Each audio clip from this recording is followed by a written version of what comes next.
विषयों का चिंतन करने वाले पुरुष की उन विषयों में आसक्ति हो जाती है। आसक्ति से उन विषयों की कामना उत्पन्न होती है और कामना में विघ्न पड़ने से क्रोध उत्पन्न होता है। हे वासुदेव, एक प्रश्न के उत्तर में महाअवतार बाबा जी गीता जी की अनिवार्यता को बताते हुए अपने शिष्यों से कहते हैं, गीता पढ़ोगे नहीं तो जानोगे कैसे। गीता सभी को पढ़ना चाहिए, मनन करना चाहिए। यद्यपि कृष्ण महाभारत युद्ध रोक सकते थे, लेकिन उन्होंने ऐसा नहीं किया क्योंकि ये युद्ध समय की मांग थी। जो होना चाहिए उसे घटित होने दो, जिसे नहीं होना चाहिए उसे हर हाल में घटित न होने दो। यही तो कृष्ण का दर्शन है। संपूर्ण गीता अर्जुन को युद्ध के लिए तैयार करने के लिए दिया गया तार्किक ज्ञान है। नमस्कार, मैं संजय मिश्रा मदगत प्राणा एस्ट्रो योगा आध्यात्मिक ज्योतिष चैनल में आपका अभिनंदन करता है। आप गीता जी का नित्य अध्ययन करते हैं। सभी सांसारिक और आध्यात्मिक प्रश्नों का हल भगवान ने 5000 वर्ष पूर्व ही दे दिया। पूजा, ज्योतिष, योग की विधि, आहार विहार आदि सभी विषयों का परिष्कृत ज्ञान इसमें समाहित है। हम एक एक कर सब पर चर्चा करेंगे। इसी क्रम में आज हम पूजा और प्रार्थना पर बात करते हैं।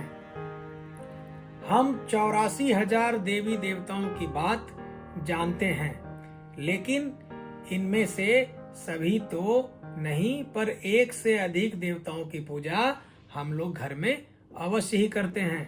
कभी कभी हमारे घर के मंदिर की स्थिति ऐसी हो जाती है जहां देवताओं का अंबार लग जाता है। हम द्वंद्व में आ जाते हैं, किसकी पूजा करें, किसकी पूजा छोड़ें। गीता जी में श्री कृष्ण जी ने द्वंद्व से मानो मुक्ति ही दे दी है।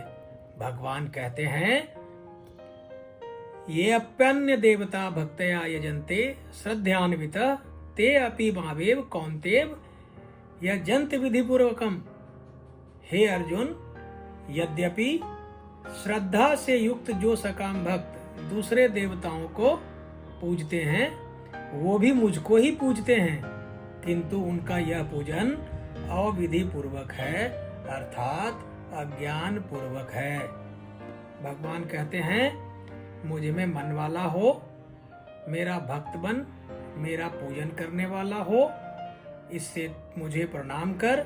इस प्रकार आत्मा को मुझ में नियुक्त करके मेरे परायण होकर तू मुझको ही प्राप्त होगा। अब प्रश्न उठता है कि पूजा या प्रार्थना किन मंत्रों से किया जाए। समाधान अध्याय 11 में मिलता है। भगवान अर्जुन को विश्वरूप दिखाते हैं।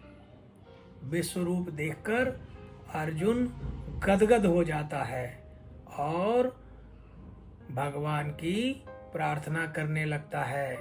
अर्जुन भगवान की प्रार्थना इन श्लोकों से करते हैं, त्वमादिदेवः पुरुषः पुराणस्तमस्व विश्वस्य परमं निधानम् वेत्यासि वेत्यं च परमं च धामं त्वया ततं विश्वस्य मंत्ररूपः वायुर्यमो अग्नि वरुणः शशांक प्रजापतिस्त्वं प्रपितामहश्च नमो नमस्ते अस्तु सहस्रकृत्वः पुनश्च भुवोऽपि नमो नमस्ते नमः पुरस्तादत्पृष्ठस्ते नमस्तुते सर्वतेव सर्वः अनंत वीर्यमित विक्रमं स्त्वं सर्वं क्षमाप्नोषि ततोऽति सर्वः पितासि लोकस्य चराचरस्य त्वमस्य पूजश्च गुरुर्गर्यान् न तत्समोऽस्तभ्यादिकः कुतो अन्यो लोकत्रय प्रप्रतिम प्रभाव तस्मात् प्रणम्य पणिधाय कायं प्रसादये त्वामहमीशमीड्यं पितेव पुत्रस् सखेव सख्यो प्रिय प्रियासि देव सोढुं।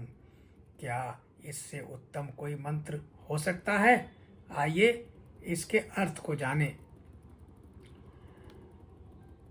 अर्जुन कहता है, आप आदिदेव और सनातन पुरुष हैं, आप इस जगत के परम आश्रय हैं, जानने वाले हैं, जानने योग्य हैं और परम धाम है। हे अनंत रूप, आपसे यह सब जगत व्याप्त अर्थात परिपूर्ण है। आप वायु, यमराज, अग्नि, वरुण, चंद्रमा, प्रजा के स्वामी ब्रह्मा और ब्रह्मा के पिता हैं। आपके लिए हजारों बार नमस्कार, नमस्कार हो। आपके लिए फिर भी बार बार नमस्कार, नमस्कार हो। हे अनंत सामर्थ्य वाले, आपके लिए आगे से और पीछे से भी नमस्कार है। हे सर्वात्मन, आपके लिए सब ओर से ही नमस्कार है, क्योंकि अनंत पराक्रमशाली आप समस्त संसार को व्याप्त किए हुए हैं। इससे आप ही सर्वरूप। आप इस चराचर जगत के पिता और सबसे बड़े गुरु एवं अति पूजनीय हैं।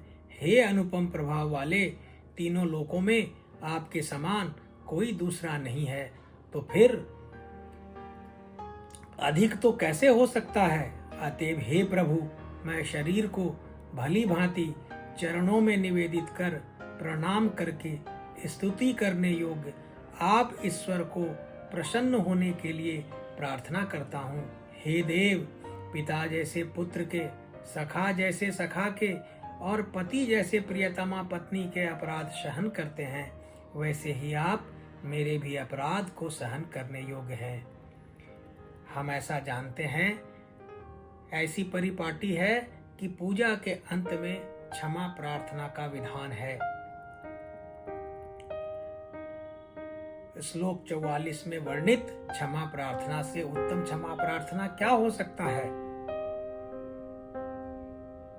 अर्जुन कहता है, हे प्रभो, मैं शरीर को भली भांति चरणों में निवेदित कर प्रणाम करके स्तुति करने योग्य आप ईश्वर को प्रसन्न होने के लिए प्रार्थना करता हूँ। हे देव, पिता जैसे पुत्र के, सखा जैसे सखा के और पति जैसे प्रियतमा पत्नी के अपराध को सहन करते हैं, वैसे ही आप भी मेरे अपराध को सहन करें। आज बस इतना ही। आपको प्रकरण पसंद आ रहा है तो कृपया लाइक करें, सब्सक्राइब करें और शेयर करें। अगली बार फिर किसी नए विषय के साथ मिलेंगे। जय श्री हरि।